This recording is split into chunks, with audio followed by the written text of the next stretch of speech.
If you put me on a game show and for $1 million you said, Caitlin, what are the full 2023 fashion trends? I couldn't tell you, okay? I would lose. I am so far removed from that now that I have no idea. Hey guys, welcome back to my channel. In today's video, I want to share a quick little video with you today about why I don't follow trends. Fashion trends, home decor trends, any of it. I suppose just coming from my background of talking exclusively about luxury fashion for like years of my life on YouTube, I think I'm going to be more sharing with you from the angle of fashion trends in today's video.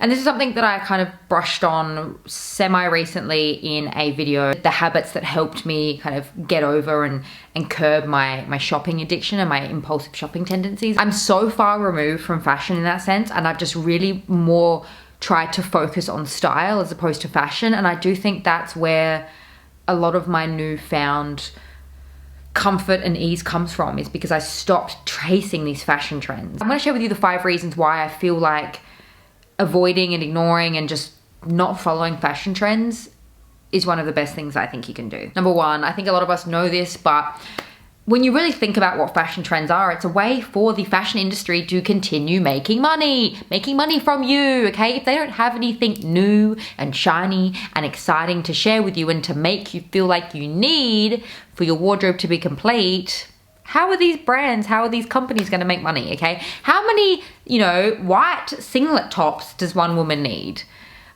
I mean, I guess you could have as many if you want. I think I have like 2 or 3, but there's always a new style, a new cut, a new trendy thing that's in, that's going to make you look better, and that's what they profit on. That's what they bank on. They hope that you, as a consumer, tightly follows trends, because if you're constantly following trends, then you constantly need something new for your wardrobe. Because yes, trends come back. I'll talk about that a little bit later in the video, but trends come back, but not necessarily always in the same way. And like I said, I will touch on that later. But at the end of the day, I think I'm at this point now where I think trends are just a giant scam. And that's a way for these big companies to just take more of my money, okay? And I have no problem with giving my money to brands and giving my money to pieces that I actually want to invest in, that actually I like and I truly love, and that I think work with me and my wardrobe and will work long term. But I'm just done with trends. I'm very tired of them, because I realized that it was just a scam, and it was a way that these companies were just taking more of my money. And I'm trying to keep my money, okay? I'm trying to do better things with my money than give it to companies on just stupid trendy pieces that like in 2-3 years I look at and I go, ooh, I don't want to wear that. What was I thinking? Number 2, now this may sound like I'm tooting my own horn. Maybe I am slightly. I'd love to hear what you think.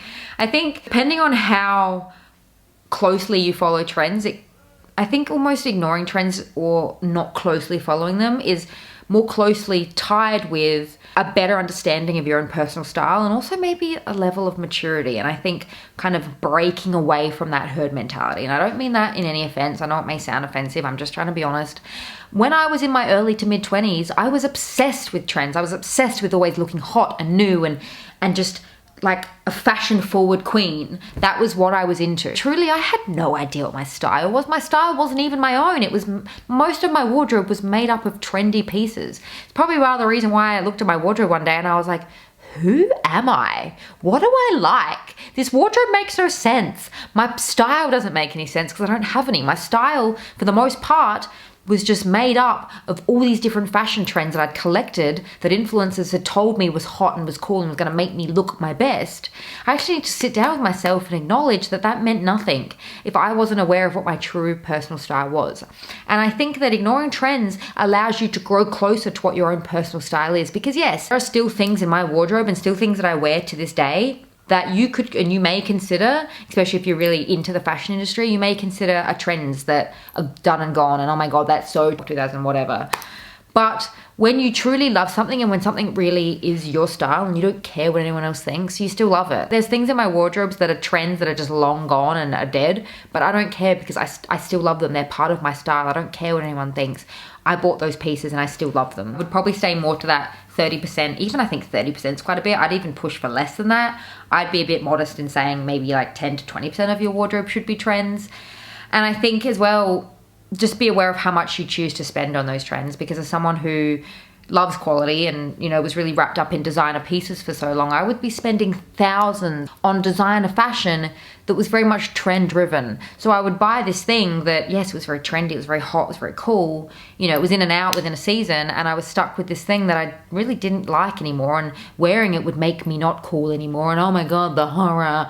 And then I just would have wasted $1,000, and I did that over and over again, and now I've only just come to realize that. If you want to have fun with trends, definitely go ahead and do it, but do it in a way that is going to be better for your bank account. Because what I think we need to remember about trends is, yes, they come back, fashion comes back, but it doesn't always come back in the same way. You know, think about the craze with the over-the-knee boots. Remember when Stuart Weitzman was just everywhere, and that kind of style of over-the-knee boots was just in and super amazing. And then everyone kind of got out of that. And then, you know, boots did a little bit of a dance and other things came in and out. And then a few years ago, I think, over-the-knee boots came back in, but they weren't the same style as the Stuart Weitzman. Your fashion, yes, these trends come back in, but they never come back in truly the same way. Like, let's use the Dior saddle as another example. The Dior saddle bag was so hot when it first originally was released. I think it was like in the 90s or something.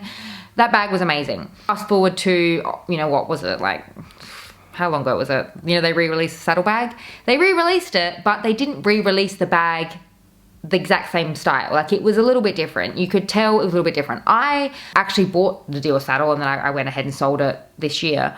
But I bought that bag. I loved the Dior saddle at the time. I thought it was amazing. It was in, it was new, it was hot. It was the it bag. That's probably why I got sucked into it. But I didn't actually like the old style. I preferred the newer style. I preferred the more modern style of the Dior saddle. So yes, trends and it bags and it items come back, but they never come back exact same, because then how would the fashion industry make more money off you? Okay, if you buy these fashion trends when they first came in, yes, they'll come back in, but they've got to make them a little bit different, because otherwise you'll just use what you bought, you know, what, 5-6 years ago. You know, they've got to change things up a little bit. I'm not saying there's anything wrong with necessarily spending a portion of your money and dedicating a portion of your wardrobe, a small portion to your wardrobe, to trends. But just be sure that you're doing it in a way that feels more sensible to you, okay? Don't be out here like me, okay, spending thousands of dollars on things that you were brainwashed to like, because then when the trend was gone, you didn't want to wear them anymore. That's what happened to me. There's some things in my wardrobe, and I think there's a way to go about it in which that you spend enough money that you're comfortable. If you say don't like that item anymore, then you want to get rid of it, and you're not going to be butthurt because you lost all that money. But also, I think the better way to go about doing it is buy things because they're actually part of your style. You know, look at things and think, if it's out in a year or two, am I still going to want to wear it? And I think if the answer is no, you're most likely doing it for what others think. You're most likely doing it for the hype and the to look in and current and trendy.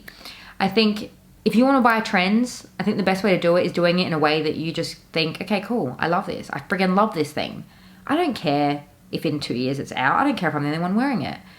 If you still like it, that's, I think, the best way to go about it. This is something I touched on in that original video. I'll have it linked. But I think one of the best reasons to stop following trends is because it does help to curb your addiction. It does help to save your money and avoid making so many unnecessary and just silly purchase decisions. And I think that's one of the best reasons to stop following trends so closely. At the end of the day, don't hate the player, hate the game, okay? Fashion influencers, it's their job to show you the new thing. You know, it's their job to talk to you about trends. It's how they make money. It's how they are able to support themselves. If they're just gonna come on here and show you the same timeless, classic, foolproof outfit time and time again, there's only so many of those things they can sell, okay?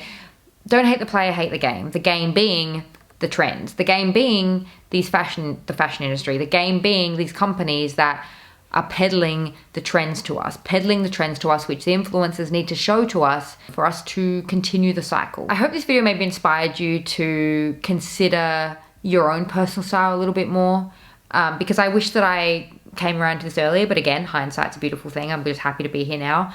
And if you're in that kind of space now where you're just realizing, I was really heavily led by trends. That was me for so long.